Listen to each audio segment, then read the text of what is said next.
First Story Productions presents the Cocklebur Morning Show, where we weed out the big stories from throughout Sweet Swine County with Bobby Ray and Sally Sue.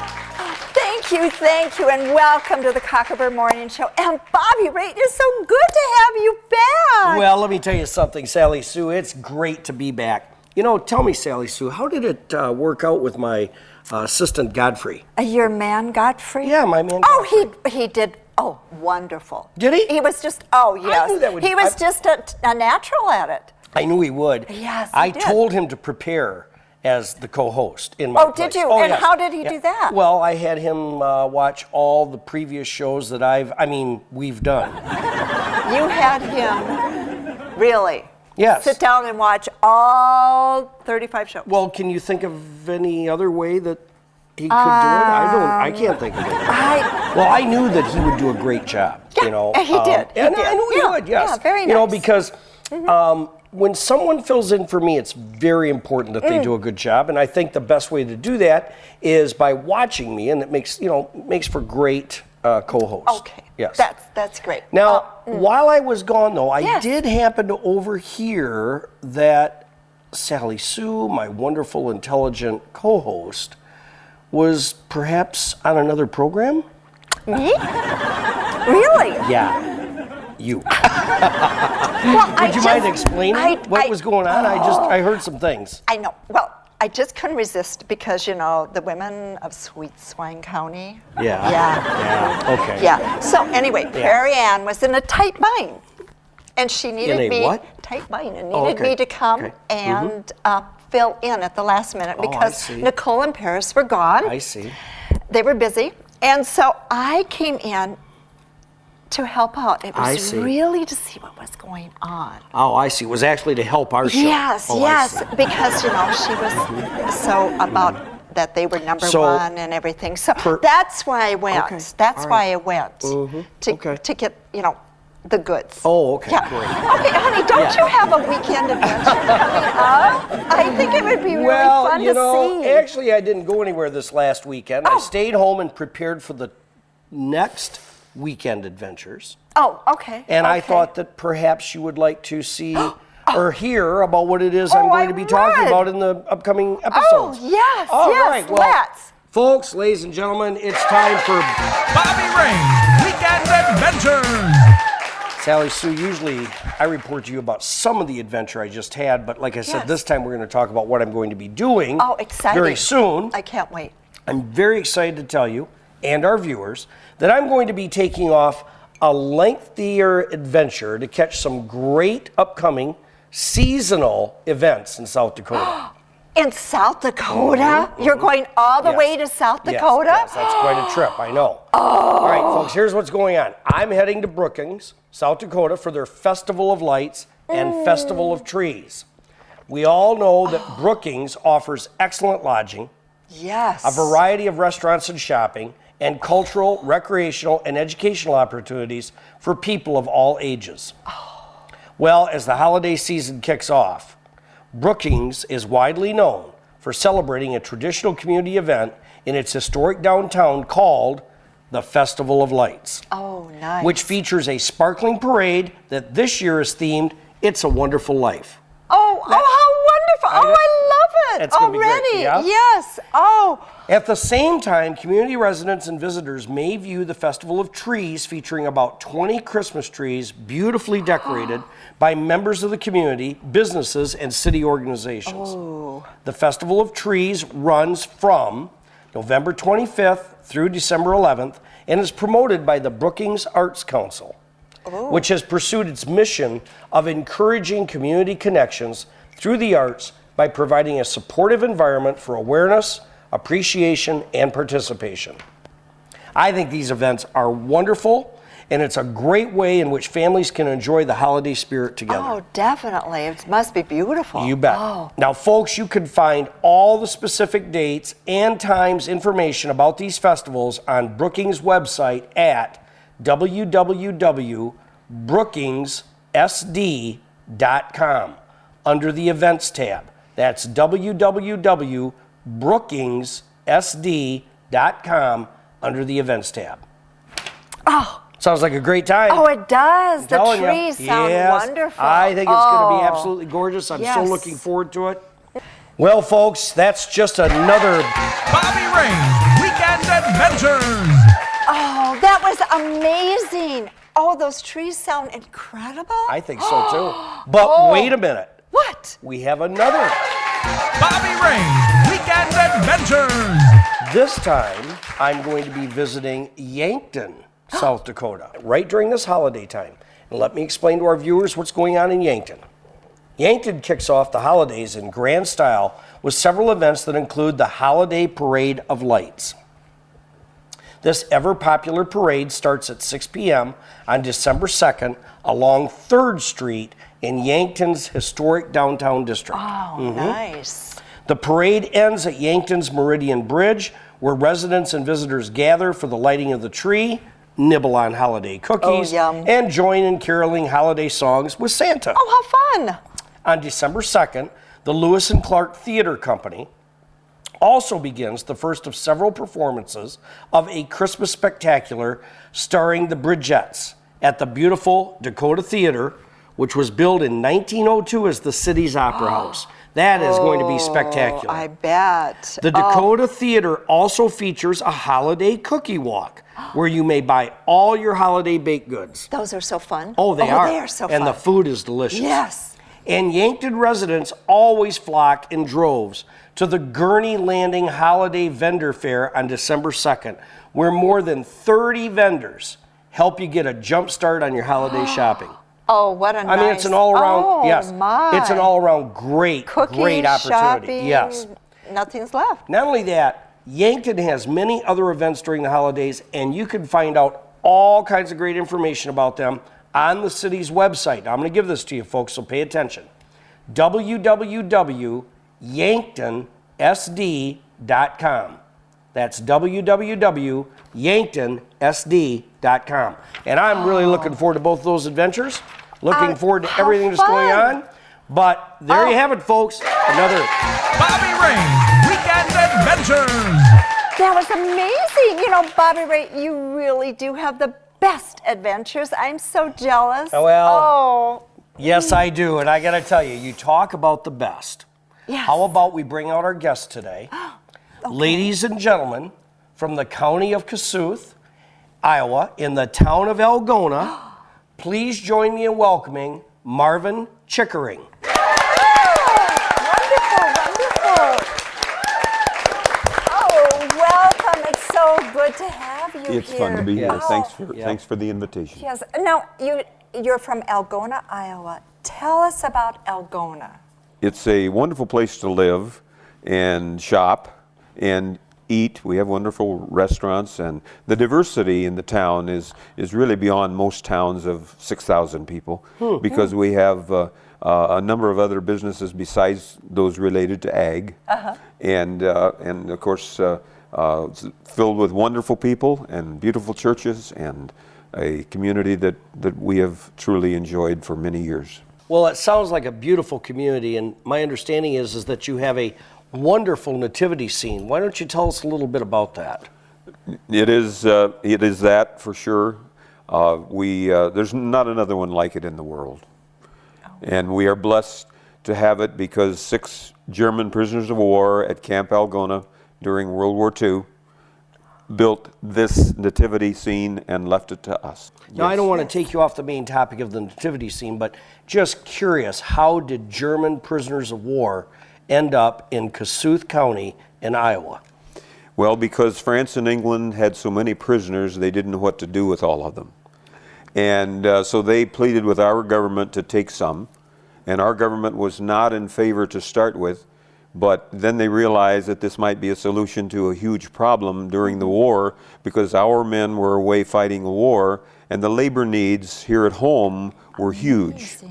So how many prisoners of war did you have? There were 10,000 shipped to Algona. Wow. But there were never 10,000 there at one time. And Algona was the base camp. Okay, so they and were there were deployed from 34 branch camps in 4 states. And those 34 branch camps, there were 20 in Minnesota, 10 in Iowa, 2 in North Dakota, and 2 in South Dakota. and the prisoners were shuttled wherever the labor needs were greatest, and they did their thing, and when the labor needs dried up, then they were sent to other camps. So part of their labor in Algona was to build this nativity.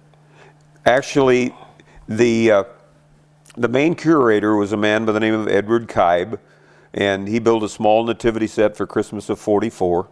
And the camp commander called him in afterwards after he'd seen the first small one. And that one was, the figures were made out of soil, if you can imagine, really? and hardened them on the stove. That's very interesting. Wow. And so the commander called him in later and asked him if he would consider building a larger one. And so the prisoners agreed to do that at their own expense and built this wonderful example of German artistic ability. It's beautiful. And there are 60 figures, over 60 figures, and they're made of cement over a wire and wooden frame. And 6 men completed this project in less than a year. My Because it was That's shown amazing. originally at Christmas time of 1945 at Camp Algona. My goodness. I mean, you have a wonderful brochure here of the whole history and a picture of it, and it is just remarkable. Now, I truly just is. can't- It is. is It this outdoors? No, sir. It's indoors. It's in a building of its own. And yes. is it Really? always set up? Oh, yes. It's set up Oh, all the yes. time. Okay, and so many people call and ask that question, and I Okay. simply say the camels weigh 500 pounds each. my goodness. Oh, The human figures are around 100 pounds, and the sheep are like in the neighborhood of 40 pounds. And there's a cow and a burro and so forth. So no, they're not moved. wow. Now, are they life size? Half life size. Half life size. Well, that would be life size to me. Sorry, a little short humor there. Okay, so is it difficult to get volunteers to come in? And I'm presuming you have to have someone explain basically. Yes, well, the we have a nativity and- wonderful narration which Okay. helps with that. But as the committee chair, I'm the one that people contact when there needs to be a bus, when a sure. bus tour wants to Sure. come, or when Yes, people want yes. to come. And basically, then the main viewing time is in December. And sure. we open the first Sunday in December on December 4th this year. Oh, okay. And I went before our church congregation last Sunday and started the sign-up process.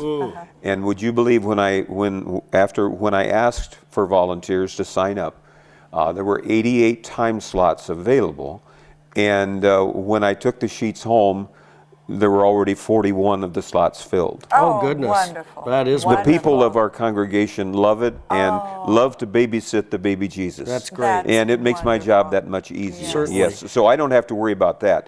But the hosting the rest of the year, we also host other groups in January through November, and I do most of that myself, and I have other guys on the committee that also help out with that. Oh, go ahead. No, well, I was going to say, we were chit-chatting a little bit in the Sure. green room, and you said something about a big makeover recently. Can you tell us something about that? Yes, we were blessed in 2009 to have a former Algona resident whose parents were members of our church, and he was a member of our church growing up, who, when his parents passed away, he said, I want to make it more beautiful. So he stepped forward with thousands of dollars What a and nice enhanced gift. it tremendously Oh, what a lovely in 2009. That's great. And as time goes by, these cement figures crack and scale and Oh, so forth and I so know. on. So they have to Sure. be refurbished Sure. from time to time. I And can we did understand. that in 2009 as well. So now, how will Nice. it be? A few years then? 15 years 15 is the years normal. before they have to be is refurbished the normal again. time? Yes. Now, my understanding is this is very interesting that you also have a museum in Algona We do. Yes. that was dedicated or based upon Camp Algona. Is that correct? That's correct.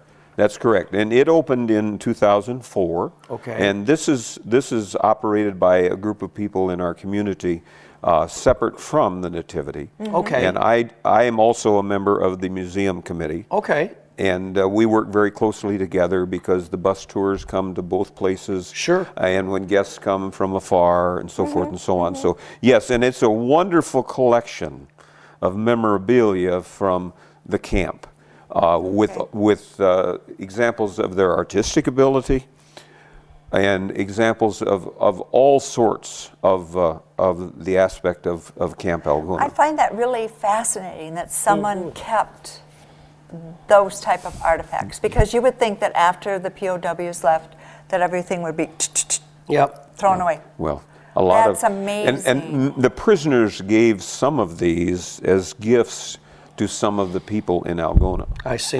Because relationships develop, and I don't know how much time we have, but I can tell you one prisoner of war story, which is the best example of this statement. They came as enemies and left as friends. Oh, that's very good. We learned in 2006, the main man in building the Nativity was a man by the name of Edward Kybe. And Edward, it was truly an act of God that he came to Algona, because without him, It would have never been it done. would have That's never happened. amazing. And Edward was the brains of the construction, and for over 60 years, our information has said Edward Kybe and 5 of his friends built the Nativity Scene. Now, do you know the names of the other gentlemen? Well, in 2006, we learned one of them. Okay. The other 4 still remain unknown. Really? Oh, really? We got a phone call from a lady in Texas. She'd been on the website at the museum. And she said, my dad, Horst Wendlandt, was one of the other prisoners to help build the Nativity Scene. My goodness. And then she came to visit us and brought newspaper articles about her dad and asked her dad to write his POW story. Can I share it? Yes. Oh, please. It's in the brochure too. Oh, please. But Horst began with, I don't remember much about being a prisoner at Camp Algona in 62 years ago, but I remember working at the canneries in Blue Earth, and then I started working on a dairy farm over near Lorenz for a Frank Miller. And one day on our trip over there, the truck had an accidente. Accident. I was Yeah, love injured it. in the mouth and couldn't take solid food. So I had to stay at the camp, and that's when I went to Edward Kybe and asked if I could help build the scene. A few days later, when he was well enough, he continued to go to Lorenz, and one morning Frank called him aside and said, our only son has been killed fighting the Japanese in the Pacific. When this war ends, I want you to come back here and be my hired man, and I will treat you as a son, and when I'm gone, I will the farm to you. He wormed himself right into that family. Now this enemy, remember? Yes, yes, yes. Well, it didn't work out that way for Horst, because just like many of the other German prisoners, when they got back to Europe, They did return then. all of them had to go back. Okay. And there were only 380,000 Okay. in the country All when right. the war ended. Okay. They all had to go back and be repatriated. Okay. Yes. Oh, okay. France and England kept many of them at slave labor for up to 2 years, working in mines and doing all kinds of other things. But again, Horst Wendlandt had an angel over him, because an English doctor took him in, and he had a key to the doctor's house, and the doctor's kids wouldn't go to bed at night until Horst had sung to them. Oh. So he wormed his way into 2 different enemy families, and I never got to meet the man, and I've been sorry about that. And anyway, he went before the consulate to make the application to come back to the U.S. and become an American citizen. And the man behind the desk asked, do you want to go to Iowa or Texas? Oh, And he said, well, my mother and my sister have already gone to Texas, so we will go to Texas.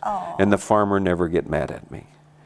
Sadly, Horst passed a year ago at 97 in Kerrville, Texas. my goodness. What a story. That's how. That's Isn't that precious? That is It precious. is. But it It's just shows again wonderful. so many times that they listen. Governments make war; people don't. That's no, true. that's true. Yep. Yep. And so anyway, that's just one of them. And sorry for carrying on. No. That's that is excellent. wonderful. It's fascinating. Now, what happened in 1968 that was Edward of significance? Kybe, the main man that built the Nativity, Right. was invited to come back to Algona as Algona's as our guests at Christmas time, and he brought his wife and his 2 children.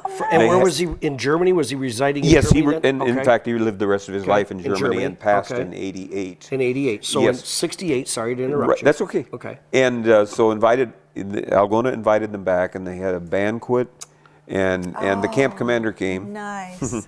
and so they could Really? talk story together. Yeah. You know, and My they just had goodness. a wonderful 10-day period of together, and with Algona honoring him. That's outstanding. And 2 years ago, his granddaughter came to see the Nativity. And so anyway, it goes on and So on the and on legacy and on and will on. continue Oh yes, probably oh yes, throughout the yes, family. yes. Now, if our viewers or other folks would like to come and visit the Nativity, can you give us some information as to Sure. how they would do that, when they do that? We open for the month of December, December 4th on a Sunday. Okay. Okay, and we're open until the 31st. And what are your Okay. hours? And on Sundays, and of course Christmas Day is on Sunday this year. Sundays, we're open from 12 till 9 p.m. Okay. and Monday through Saturday from 2 till 9. Okay. And the only exception is New Year's Eve. We close at 6. Okay. And if people want to come to the POW Museum? Yes, the POW Museum is open weekends 1 to 4. Okay.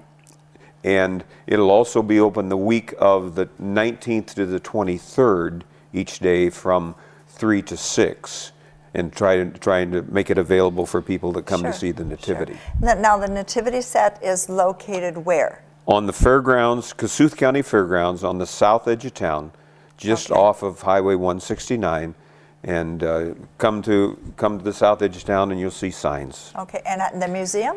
It's located on Thorington Street, just south of the courthouse. Oh, okay. Excellent. Excellent. Wow. Well, Marvin, it's been a Oh. real pleasure to have you here today. We've learned Well, a I've lot. enjoyed it too. Thanks I really for- enjoy having you here. If you have a moment before you go, we'd like to get an outside report from outside of Sweet Swine County. Do you have just a moment for that? Sure. All right, well, let's get one of our roving reporters Yes. to give us this report. Love this.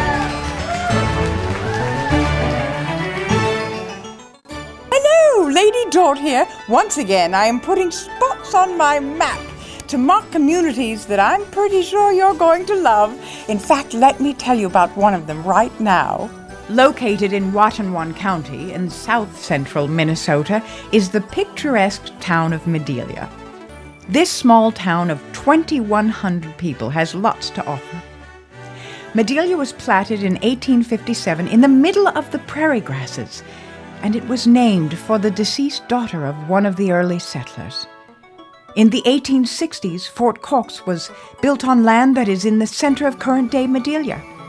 In 1870, the railroad came through town, and at one time you could catch one of 12 passenger trains stopping in Madelia every 24 hours. Today, the Madelia Public School District offers quality education to their students, preparing them for bright futures. Faith-based education is also available to kindergarten through 6th grade.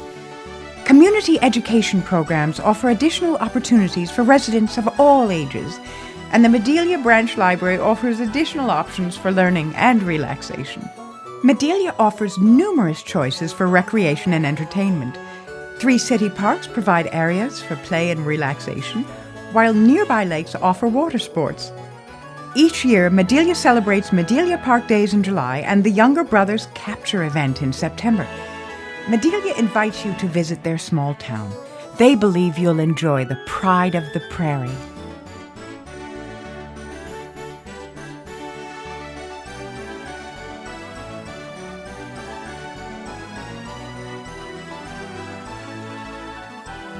Now, didn't I tell you that that was one fabulous community? Why, I know. I'd like to take you to another of my favorite spots to visit. Located in Faribault County, in south-central Minnesota, is the small town of Winnebago. With a population of about 1,400 people, Winnebago is just 28 miles south of Mankato. Settled in 1856 and platted in 1857, the original town site contained 320 acres. The town was named Winnebago for the Native Americans that roamed the area. Today, a thriving historical society keeps the past alive through a privately held museum located downtown. Pick up a brochure at City Hall, then read about and drive by 29 historical homes in Winnebago. The community also eagerly embraces the future. The Blue Earth Area Elementary School in Winnebago encourages students to reach their full potential. Community education provides evening and summer activities and classes for all ages. The Muir Library, donated to the city in 1966, offers additional educational and recreational opportunities.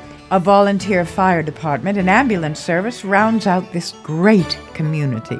Winnebago extends a big welcome to the small town with a big heart.